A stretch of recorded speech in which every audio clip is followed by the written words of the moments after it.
Bismillahirrahmanirrahim. Assalamualaikum warahmatullahi wabarakatuh.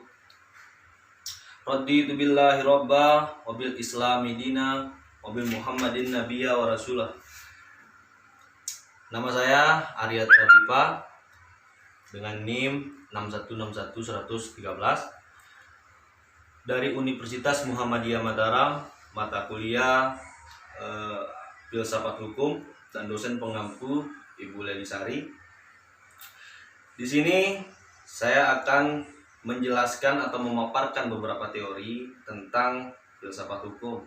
Dan teori yang saya angkat di sini adalah pengertian teori filsafat hukum. Nah, jadi pengertian filsafat hukum sendiri adalah cabang filsafat. Filsafat hukum adalah salah satu cabang filsafat, yaitu filsafat etika atau tingkah laku yang mempelajari hakikat hukum. Nah, filsafat hukum sendiri memiliki objek, yaitu hukum yang membahas dan mengkaji secara mendalam sampai pada intinya atau hakikatnya. Di sini ada pokok kajian tentang filsafat hukum, yaitu ontologi hukum, yaitu ilmu segala sesuatu. Dan terus yang kedua, aksiologi hukum, yaitu ilmu tentang nilai-nilai yang ada di dalam hukum tersebut. Contohnya hukum seperti kelayakan, persamaan, keadilan, kebiasaan, dan kebenaran. Yang ketiga, ideologi hukum, yaitu ilmu tentang tujuan hukum yang menyangkut cita manusia itu sendiri. Teologi hukum, yang berikutnya adalah teologi hukum, yaitu ilmu tentang tujuan hukum yang menyangkut cita hukum itu sendiri. Yang tadi ideologi itu tentang cita manusia, dan teologinya itu tentang cita hukum itu sendiri. Yang berikutnya adalah epistemologi, yaitu ilmu tentang pengetahuan hukum. Itu epistemologinya. Dan logika hukum, yaitu ilmu tentang berpikir benar atau kebenaran berpikir dan ajaran hukum. Jadi itu semua adalah pokok kajian tentang filsafat hukum yang kami akan coba paparkan pada pertemuan kali ini. Filsafat hukum dalam kaitannya dengan hakikat hukum. Filsafat hukum merupakan pengetahuan yang berbicara tentang hakikat hukum atau kebenaran hukum, hakikat. Dan hakikat hukum, ada beberapa hakikat hukum yang meliputi. Yang pertama, hukum merupakan perintah. Itu adalah hakikat hukum, ya. Hukum adalah perintah. Teori empiratif artinya mencari hakikat hukum. Kebenaran hukum di alam semesta adalah sebagai perintah Tuhan dan perintah penguasa yang berdaulat. Dan terus aliran hukum alam dalam tokoh. Nah, jadi aliran hukum alam ini oleh tokoh Thomas Aquinas dikenal pendapatnya sebagai hukum dalam urutan mulai dari yang teratas. Yang pertama adalah lex aeterna atau rasio Tuhan yang tidak dapat diungkap oleh manusia, yang disamakan dengan hukum abadi. Nah, terus yang kedua, lex divina, rasio Tuhan yang dapat ditangkap oleh manusia. Dan yang terakhir adalah lex naturalis atau penjelasan dari lex aeterna dan lex divina. Jadi lex naturalis ini adalah gabungan dari kedua unsur tersebut, kedua yang di atas tadi. Nah, aliran positifme hukum dengan tokoh di sana, John Austin, beranggapan bahwa hukum berisi perintah, kewajiban, kedaulatan, dan sanksi dalam teorinya yang dikenal dengan analytical jurisprudence atau teori hukum yang analitis, bahwa dikenal dua bentuk hukum. Yang pertama adalah positive law atau undang-undang atau hukum positif atau hukum tertulis, dan B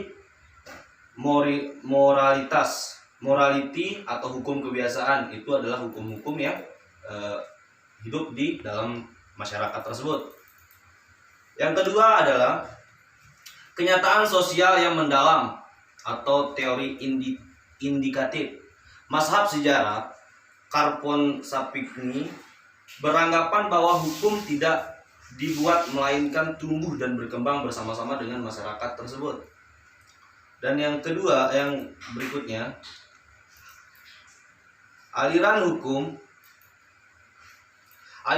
sosiologika jurisprudence dengan tokoh Eugen Erolik dan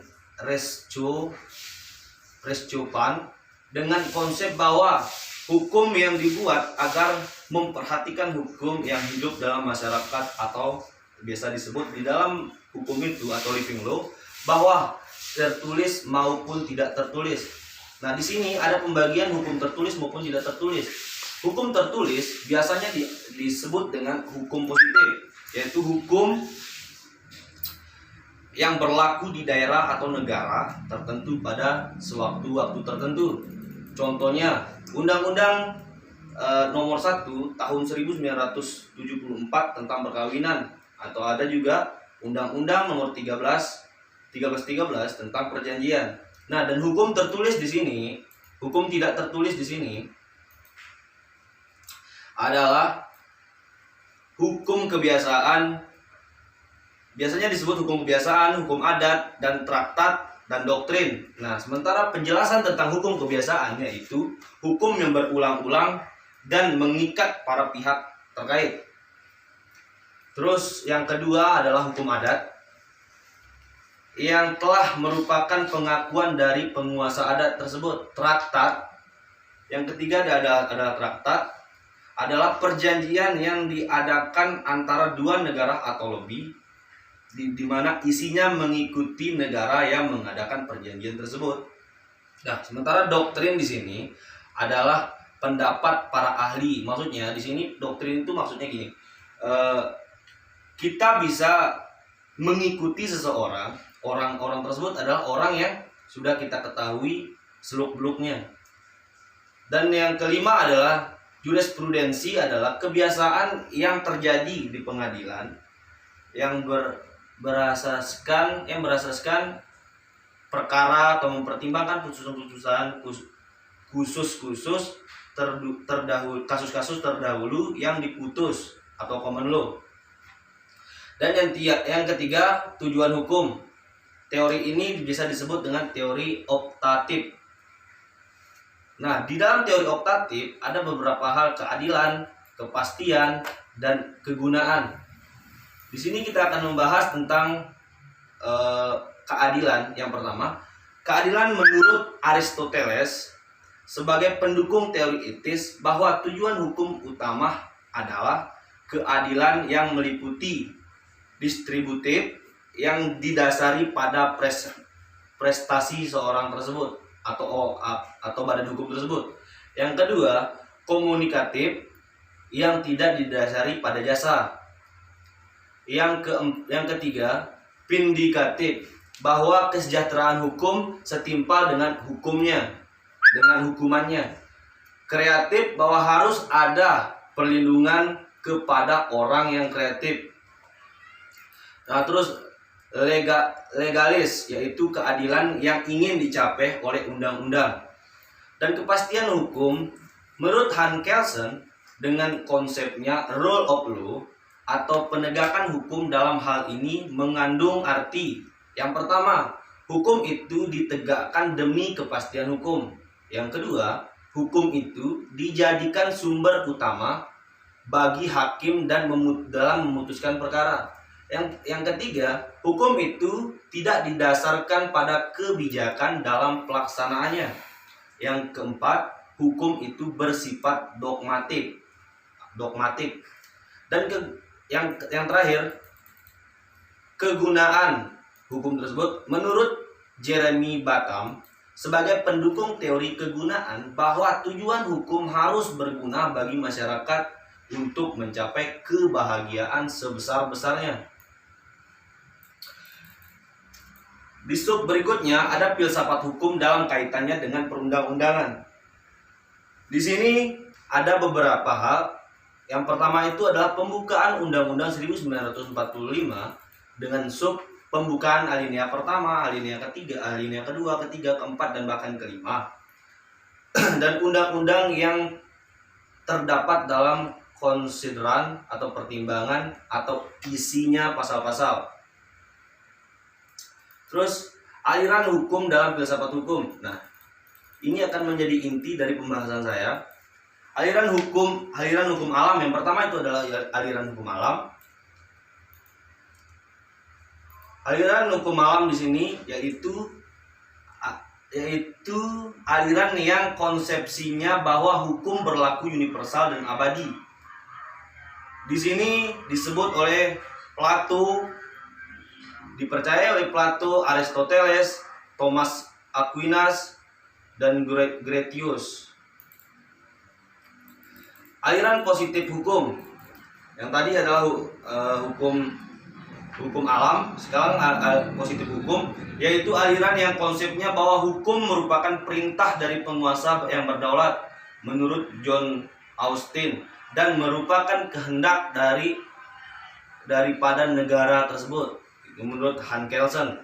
Yang ketiga, mazhab sejarah atau sering disebut historical jurisprudence, yaitu aliran hukum yang konsepnya bahwa hukum tidak dibuat melainkan tumbuh dan berkembang bersama-sama dengan masyarakat. Ini adalah yang mempercayai aliran ini adalah mazhab ini adalah Carpon Savigny. Yang keempat aliran sosiologika jurisprudence, yaitu aliran hukum yang konsepnya bahwa hukum yang dibuat agar memperhatikan hukum yang hidup dalam masyarakat atau living law, baik tertulis maupun tidak tertulis. Aliran pragmatik legal realisme, yaitu aliran hukum yang konsepnya bahwa hukum dapat berperan sebagai alat pembaharuan masyarakat. Yang keenam, aliran Marxisme jurisprudence, yaitu aliran yang konsepnya bahwa hukum memberikan perlindungan terhadap golongan prolet atau golongan ekonomi lemah. Ini disebut oleh Lenin. Aliran antropologika jurisprudence, yaitu aliran yang konsepnya bahwa hukum mencerminkan nilai sosial budaya, hukum mengandung sistem nilai. Aliran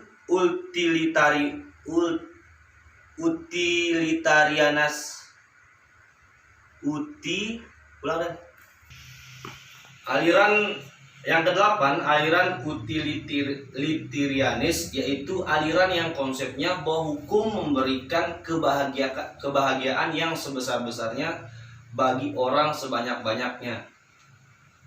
Tokohnya John Locke.